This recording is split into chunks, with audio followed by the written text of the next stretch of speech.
I ara passem a la darrera comunicació d'aquesta primera sessió abans de la pausa, que ens la fa la Maria Àngels Bonet, que ha dirigit i coordinat aquest estudi etnobotànic sobre l'espai rural de Gallecs, que és una cosa ben curiosa perquè ara us el presentarà en detall la Maria Àngels, però aquest espai rural és una cosa que està a uns 20 quilòmetres de Barcelona, situat entremig d'autopistes, de vies de tren, d'indústries, en un territori on ningú no hi diria que hi pot haver ni natura ni saber sobre les plantes, i en canvi, en aquesta prospecció que la Maria Àngels ha fet, també amb la Mònica i en Jordi, que també són aquí amb nosaltres, mostrarà que sí, que hi ha a prop d'una gran ciutat i en una zona hiperindustrialitzada hi ha molta més cosa que no sembla.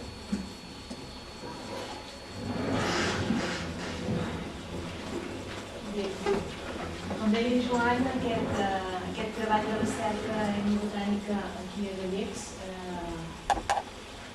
és un treball que s'ha dut a terme dins la línia de recerca etnobotànica catalana del Laboratori de Botànica de la Facultat de Farmàcia i que va ser becat pel Centre d'Estudis Moietans, que també portarà a terme la seva edició properament.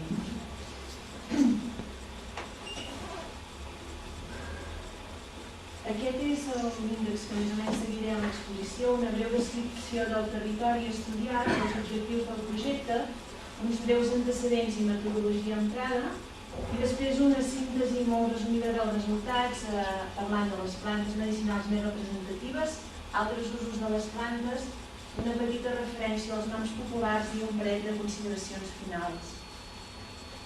Gallecs és un territori de 7,5 quilòmetres quadrats situat a la plana vallesana entre les serralades litoral i prelitoral i és un reducte d'una zona agrícola a la plana del Vallès fortament industrialitzada i urbanitzada, com tots sabem. Aquest municipi, aquesta zona, bé, Gallecs en si no és un municipi, sinó que té el seu territori repartit en aquests municipis, però majoritàriament en els municipis de Mollet del Vallès i Parets del Vallès. Actualment té 120 habitants i la seva extensió actual és de 753 hectàrees. La cosa remarcable de Gallecs és que va ser objecte d'una expropiació forçosa l'any 1970 amb la intenció de fer-hi una ciutat dormitori que es calculava que havia de tenir 130.000 habitants. Com ha dit en Joan, és una zona situada a tan sols 20 quilòmetres de la ciutat de Barcelona. Per motius diversos, aquesta expropiació no es va arribar a dur a terme i això ha fet que en els moments actuals tinguem aquesta reserva de terreny agrícola en aquesta situació que diem. Aquest és un aspecte, com podeu veure, absolutament envoltat de vies de comunicació, de polígons industrials i de zona urbanitzada, i es conserven aquests camps d'aquesta zona agrícola que veiem. Aquí tenim algunes imatges d'algunes de les masies, la Torre de Malla del municipi de Parets del Vallès, una casa d'origen medieval, l'església de Santa Maria de Gallecs, una església romànica que va ser restaurada fa uns anys, i alguns aspectes d'altres masies i dels camps de conreu que encara actualment es conserven. Els pagesos de Gallecs, els propietaris, s'han agrupat formant una associació a l'entorn del Consorci de l'Espai Rural de Gallecs i des de fa uns 2 anys s'està potenciant l'agricultura ecològica i els productes de qualitat. S'ha creat una agrobotiga al costat de l'església de Gallecs i allà es venen els productes de Gallecs i també de la comarca que compleixen aquestes característiques de qualitat. Alguns dels productes més característics són la mongeta del ganxet, que té denominació d'origen protegida, la mongeta del ganxet Vallès-Maresme, i també hi ha alguns altres productes, com ara s'està fent el pa d'espelta, la coca de Sant Galdric, els calçots, etc. Pel que fa als objectius del projecte, emmarcat en aquesta línia de recerca, l'objectiu principal sempre en els treballs que duem a terme és l'elaboració d'aquest catàleg d'espècies amb usos tradicionals a la zona i, per altra banda, paral·lelament, fer una recopilació dels noms populars recollits. Amb els objectius últims, si és possible, com ja s'ha dit en algunes comunicacions anteriors, doncs, a suggerir plantes potencialment útils des del punt de vista medicinal o d'altres, i també, si és possible, ajudar amb aquests coneixements a millorar l'explotació dels recursos naturals. Pel que fa als antecedents, no hi ha treballs etnobotànics previs a la zona, però sí que vam trobar que un oncle matern d'una de les nostres informants, que es deia Magdalena Torres i Malgà, aquest mossèn, que era mossèn Andreu Malgà i Bonastre, va ser un botanòfil, un botànic aficionat que va viure durant 7 o 8 anys a Gallecs i que, entre altres coses, va realitzar un herbari en el qual s'hi pot trobar informació etnobotànica de principis del segle XX, com és el plec que veieu aquí a la imatge, una planta produïda de Gallecs i que hi surt el nom català de nyàmera. També es conserven algunes lliteques manuscrites, una d'elles amb un llistat de noms populars de plantes.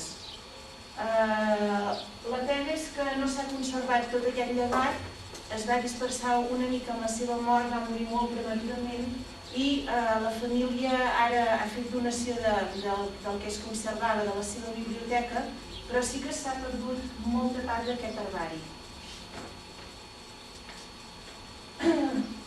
Pel que fa a la població entrevistada, vam parlar amb 28 persones que o bé viuen a Gallecs o hi han tingut una relació molt estreta durant la seva vida, la majoria persones de tradició pagesa, 28 en total, 14 homes i 14 dones d'una mitjana d'edat de 68 anys.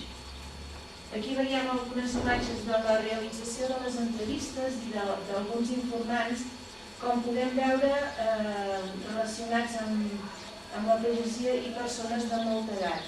Una cosa a remarcar, que també ja s'ha dit aquí, és que sempre que, crec que en tots els casos hem pogut gravar les entrevistes i posteriorment n'hem fet la transcripció per tots els avantatges que ja s'han comentat. Els resultats es poden resumir en un total de 272 espècies que ens han citat, de les quals 256 són usades o han estat usades recentment en aquest territori. La distribució dels usos seria aquest que veieu aquí, 101 plantes ens han estat esmentades com a medicinals, 82 en el camp de l'alimentació humana, 44 en alimentació animal, 7 espècies han estat referenciades com a tòxiques i 111 se'ls ha donat algun altre tipus d'ús diferent al medicinal i alimentari. Les plantes més citades a les entrevistes han estat la farigola, l'all, el fonoll, el romaní i l'ortiga, bàsicament amb usos medicinals i alimentaris, han estat citades en 7 entrevistes. En segon lloc, la malva i la vinya, que ho han estat més aviat els derivats del raïm, el vi, el vinagre i l'alcohol, que s'utilitzen com a excipients. Aquestes dues espècies han estat citades en 6 entrevistes i val a dir que el conreu de la vinya era un dels principals conreus en aquesta zona, a la part del secà. I en tercer lloc, citades en 5 entrevistes, tenim l'olivera, tant la fulla com el derivat, l'oli d'oliva, el saüc, Sambucus nigra, la camamilla, la Maria Lluïsa i la ruda. Tenim aquí un resum de les principals accions medicinals de les plantes. Actualment i també tradicionalment, el màxim nombre d'espècies que ens han estat citades han estat per al tractament dels refredats, 19 espècies. Les plantes amb acció depurativa sanguínia, 14, les que serveixen per al tractament de trastorns digestius, 12 espècies, les que tenen acció antiàlgica per al dolor, les que tenen acció antihipertensiva per fer baixar la pressió o que estimulen la circulació, les que són antisèptiques o vulneràries, és a dir, per curar ferides, les que tenen acció diurètica, les que són antisèptiques i antiinflamatòries d'ús intern i per últim les que tenen acció sedant o hipnòtica.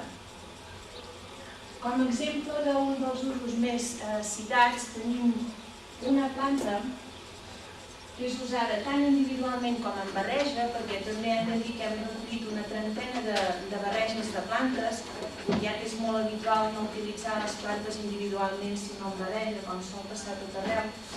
I un remei curiós que hem recollit pel tractament dels refredats és un xarop que es prepara a partir de la pala de la figuera de moro, que un cop se li han tret les punxes, s'obre pel mig, s'hi posa sucre roig o sucre blanc, i llavors es cus tot el bol en fil i agulla i llavors es posa en posició vertical perquè vagi rejant tot aquell suc, que és el xarop que es recull i es fa servir pel tractament de la tos i els refredats.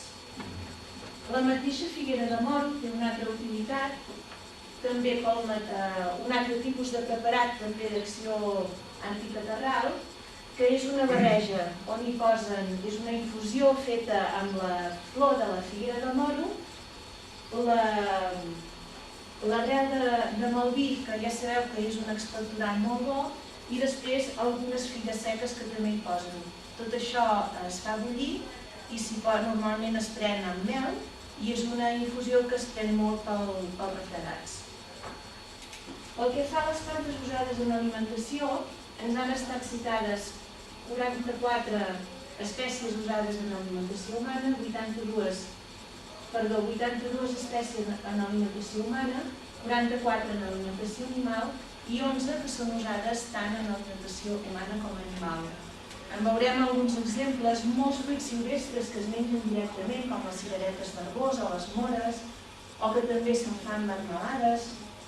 Moltes hortalisses, aquí tenim l'esvergínia, el tomàquet, que també es consumeixen o se'n fan conserves.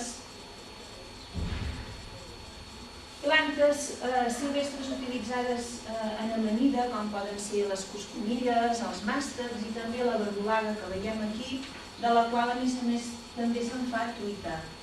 La truita, però, més característica és la truita d'espàrrecs, molt coneguda per tothom i molt apreciada.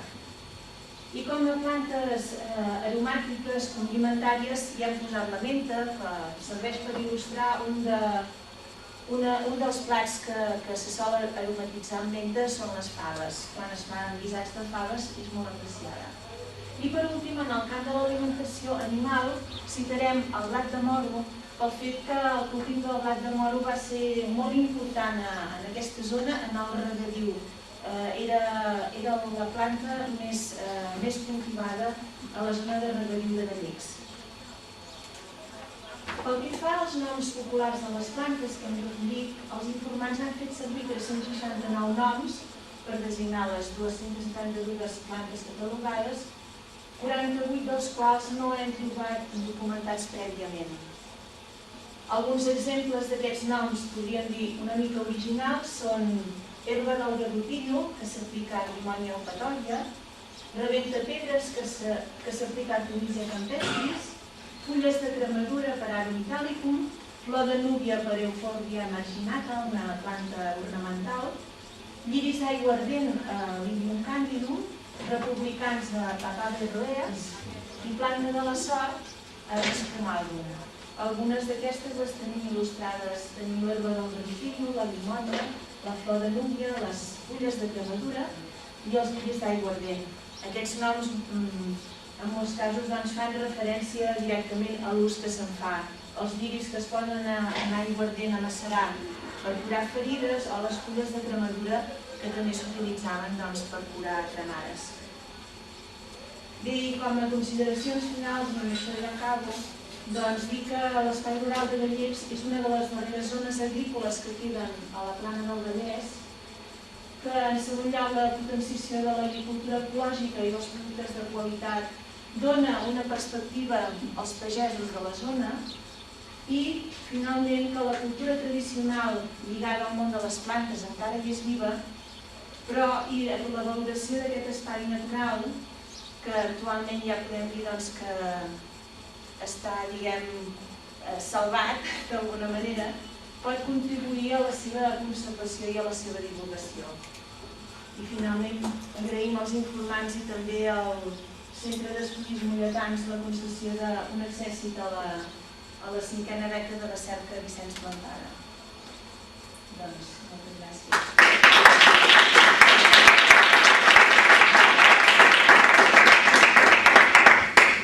Molt bé, moltes gràcies per aquesta aportació. Igual que hi ha gent que fa arqueologia industrial, d'això en podríem dir etnobotànica industrial, pràcticament perquè és en un lloc que sembla estrany que hi pugui haver alguna planta, i no hi ha alguna planta, sinó encara gent que recordi els coneixements sobre aquestes plantes. Qüestions.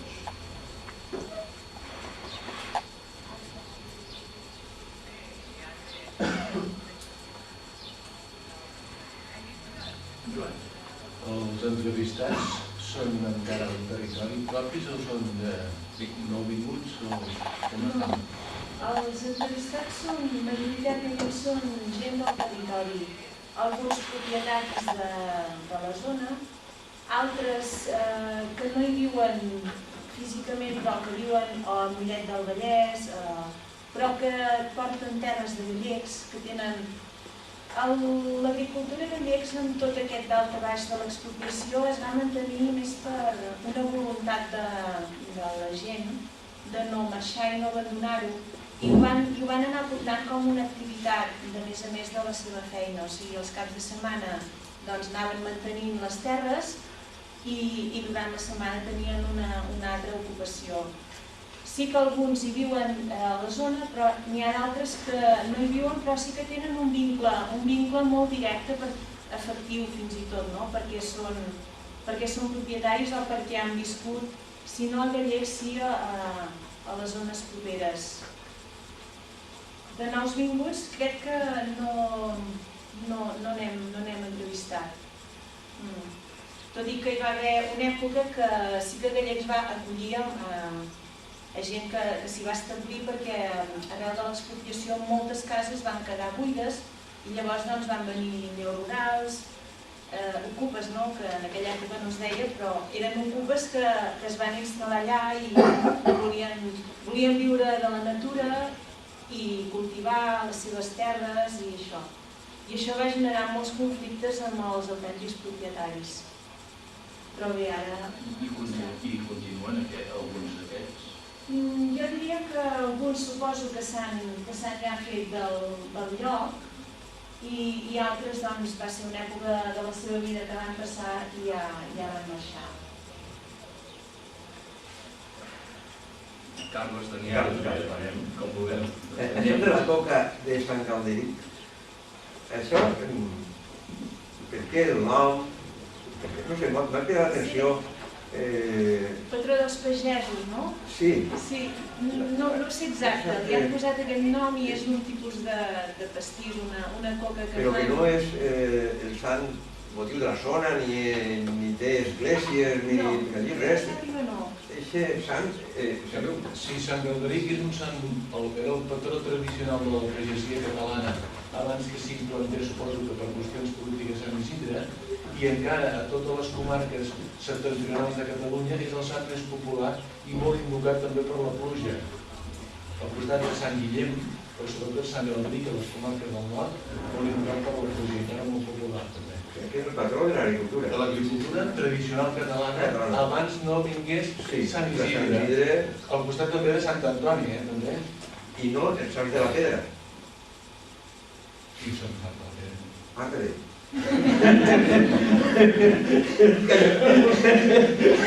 És que allà al País Valencià són els sants de la pedra, Abdon i Senent. Sant Nin i Sant Nom. Sant Nin i Sant Nom. Parla de això de parlar. I clar, i també que després de la guerra de successió van posar a Sant Isidre. La mare de Déu, la senyora Cabeza i tot això. El patró de l'agricultura, que estava sempre baix una sopa d'un garrofer, un botitjó i la dona treballant. I el dia divers vendre el sol que no va bé. I aquí és el treballador de Sant Isidre. No sabia el de Sant Calderic, per tant, és una època...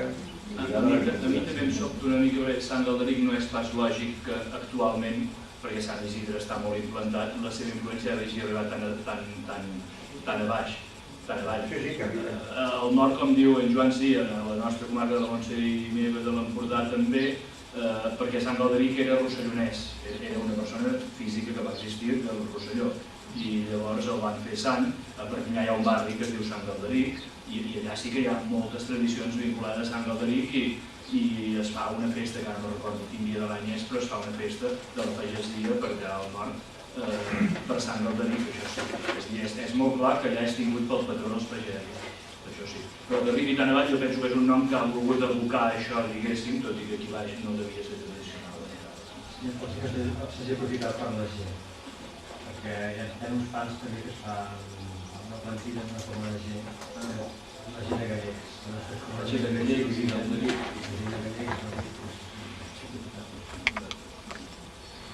Només és un aclariment, igual ho has mencionat però no recordo. Com està qualificat el territori urbanísticament encara? Alguna figura? Ara crec que està en procés de ser nomenat PEN. PEN, Pla Espais d'interès natural. Però està en procés, encara no. És tot, ara fa uns anys que s'ha anat aconseguint anar-ho clarificant una mica més, perquè va passar molts anys que estava com a espai no programat, o sigui, era una cosa que a qualsevol moment es podia dir, doncs, tothom fora perquè això, aquí anem a fer això. Però ara ja no, ara ja queda com a reserva al municipi de Mollet del Vallès, que és el que hi té la major part de la superfície, es reserva només en el cas de necessitat de serveis. Sí que es reserva aquesta possibilitat, però no s'hi pot construir. Està en procés. Tenia la voluntat política per part de... Sí, ara sí. S'han passat èpoques molt difícils, però en aquests moments ja sí. Sí, una coseta, tu has vist ahir la família té continuïtat, o sigui, parlar que la gent és major, sobretot, es nota gràcies a aquesta agricultura, que tendeix a poder produir de qualitat, es nota una renovació que els fills es mantenen a la terra o no? Es nota un optimisme en els pagesos i alguns, doncs, fins i tot algun que té una filla que és enginyera agrònoma, que s'ha posat bastant en tot això del consorci i ho ha impulsat bastant tot això de l'agricultura ecològica. I veus que ja se celebren jornades per parlar d'això i els pagesos expliquen les seves experiències. Es veu que hi ha un optimisme de tirar endavant això, que sempre és més fàcil que algú jove s'hi apunti, però que el tema de l'agricultura està molt difícil a tot arreu, però al Vallès també. Veurem com va. De fet, de totes les entrevistes que vam fer a la Torre de Malla, hi havia un que el seu fill continuava... Un pagès jove. Un pagès jove continuava. Sabem que és molt gran. Hi ha pagesos que inclús diuen que deixarien les terres i vivissin joves. Ara treballen l'activitat d'ells o el fill de la terra. Pot ajudar això a tirar-ho endavant.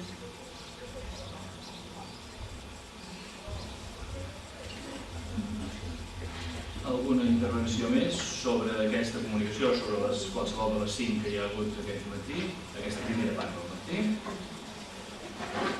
Bé, si no...